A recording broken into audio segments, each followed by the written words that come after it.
Hi అండి, అందరికీ నమస్కారం. ఇక్కడ మనోళ్ళు బాతు పిల్లలు తీసుకొచ్చి పెంచుతున్నారండి. చిన్న పిల్లల్ని తీసుకొచ్చి పెంచుతారంట. అది చిన్నపిల్ల దగ్గర నుంచి ఎన్ని రోజులు మేపాలి, ఎన్ని రోజులు మేపిన తర్వాత అది గుడ్డుకొచ్చిద్దో ఒకసారి మనోళ్ళ మాటల్లో తెలుసుకుందామండి. 5 నెలల పిల్ల చిన్నపిల్లప్పుడే 45 రూపాయలు పెట్టి కొనుక్కొని వస్తామండి. 5 నెలలు పెంచుతాము. 5 నెలల తర్వాత గుడ్డుకు వస్తుంది. గుడ్లు పెట్టినాక అమ్ముకుంటాం. గుడ్లు పెట్టిన తర్వాత అమ్మేస్తారు. మీరు ఎక్కడి నుంచి వచ్చారు రావడం? నెల్లూరు నుంచి వచ్చారు. ఆంధ్ర నుంచి వచ్చారు. ఇప్పుడు మీరు ఇక్కడ వీటికి మేత కావాలన్నా నీళ్లు కావాలన్నా మీరు ఇక్కడ పెట్టడమేనా, లేకుంటే ఆ పొలాలకి తీసుకొని పోతాం, చెరువుల్లో దింపుతాం, కాలువల్లో దింపుతాం.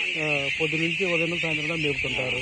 సాయంత్రం 5 ఓకే ఓకే. ఇక నైట్ అయినా సరే పగలైనా సరే ఇట్లా ఎండలో ఉండాల్సిందే. ఫ్యామిలీతో వచ్చి ఉంటుంటారు. Okay okay. ఇప్పుడు మీ గిట్లో ఏమన్నా డ్యామేజ్లు అవటం జరుగుతుంటాయా? మినిమం మనకి 1500 అంటే మీకు లాస్ చాలా లాస్ వస్తుంది. Okay okay. అలాగనే మీకు ఈ లారీలు తెచ్చుకుంటారు కదా, ఎగుమతులు దిగుమతులు చేస్తారు కదా, అప్పుడు ఎలా ఉంటుంది? ఎత్తుకునేటప్పుడు దించేటప్పుడు కష్టంగానే ఉంటుంది. చాలా జాగ్రత్తగా ఎత్తాలి వచ్చినాయి లారీలు వేసేటప్పుడు కదా. కాలంలో నీళ్ళు ఉండే కాడ చూసుకొని తీసుకోవాలి. Okay okay. ఎట్ట పడితే అట్లా చచ్చిపోతాయి. అవునవును. ఇప్పుడు మీకు మామూలుగా ఇప్పుడు కొన్నదానికంటే మీరు ఇప్పుడు దగ్గర ఈ 800 పిల్లలు ఈ మొత్తం 7,000 పిల్లలు. 7,000 పిల్లలు అంటే మీకు ఎంత పడుతుంది కొన్నప్పుడు? 45 రూపాయలు పడుతుంది. 45 రూపాయలు. Okay okay. 7,000 పిల్లలు అంటే మీరు కొనుగోలే 3,10,000-15,000 దాకా అవుతుంది. మరి మీకు లాభం ఎంత వస్తుంది దీంట్లో? ఓన్లీ ఈ బాతులే అమ్ముతారా, లేకుంటే గుడ్ల మీద లాభాలు మిగులుతాయా? గుడ్ల మీద లాభాలు మిగులుతాయి.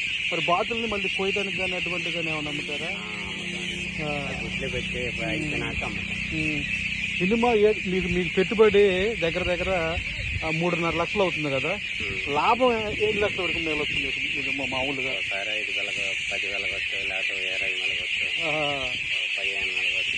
ఒక 5 నెలలు కష్టపడితే ఒక్కోసారి లాస్ వస్తూ ఉంటుంది, ఒక్కోసారి నష్టం వస్తూ ఉంటుంది. Okay okay. 5 నెలలు కష్టపడితే మీకు లాభం వస్తుంది గుడ్ల మీద కానీ పిల్లల మీద కానీ. ఓకే. భోజనాలు గేజనాలు అన్నీ ఇక్కడే వండుకుంటారు? వండుకుంటామండి. ఫ్యామిలీతో వచ్చారు? ఫ్యామిలీతో అంటే మా ఓనర్లతో అమ్మగారితో వచ్చారు.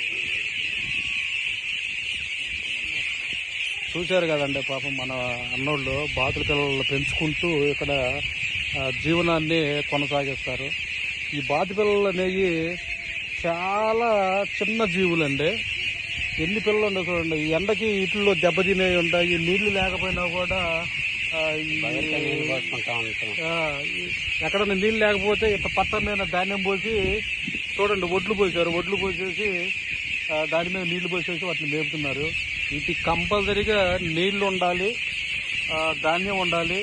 చాలా చాలా జాగ్రత్తగా చూడాలి. గాజొక్క కంటే కూడా జాగ్రత్తగా చూసుకోవాలి వీటిని.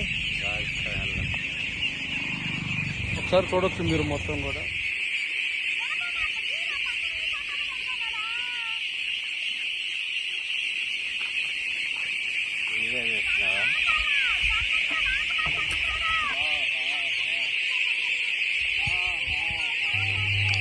ఇటువంటి వీడియోస్ మీకు కావాలంటే ప్లీజ్ నాకు సపోర్ట్ చేయండి, లైక్ చేయండి, షేర్ చేయండి, సబ్స్క్రైబ్ చేయండి. అలా మీ సపోర్ట్ లేనిదే ఏమీ చేయలేమండి. మీరు సపోర్ట్ చేస్తే ఏమైనా చేయగలుగుతాము. ప్లీజ్ అండి, లైక్ చేయండి, షేర్ చేయండి, సబ్స్క్రైబ్ చేయండి. అలాగనే ఇటువంటి వీడియోస్ మీకు కావాలంటే చాలా చేస్తాను, చూపిస్తుంటాను. మీ సపోర్ట్తోనే ఏదైనా సరే. మీరు సపోర్ట్ చెయ్యందే నేనేం చేయలేనండి. Thank you.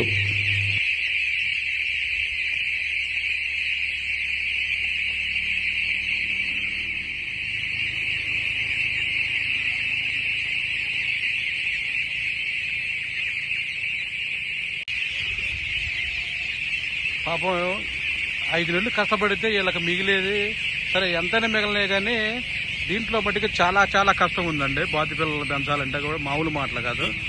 చూడొచ్చు మీరు ఒకసారి ఇదంతా.